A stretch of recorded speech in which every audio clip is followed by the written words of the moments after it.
If you could spend 24 hours with anybody, dead or alive, who would it be and why? Wow, great question. 24 hours with anyone, dead or alive, who would it be? Could it be more than one?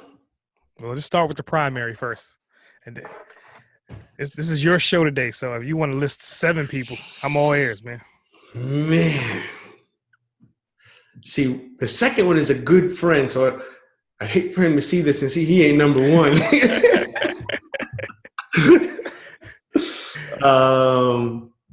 Okay, I got to give the 2. So the first one, I would love to go to Russell Brunson's office just for a day and just be a fly on the wall and just watch.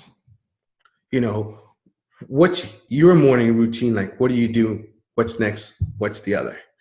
You know, the second one, same exact thing, is my boy Anik Singal. You know, Anik is a beast.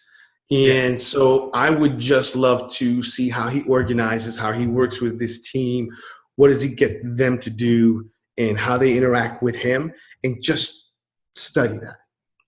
Now, notice most people would have said, oh, I want to work with so-and-so so they can show me their products. Product don't matter. If I understand the process, I could put any product in the process. Yeah, and I see you picked 2 Titans, right?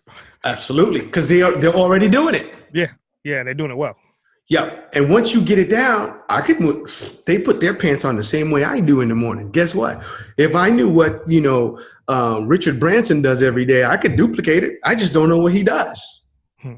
So I would rather just have 2 people that I can see their processes and how they think, and then learn. And even though I may only get to 50% of who they are and what they do, but that 50% is enough.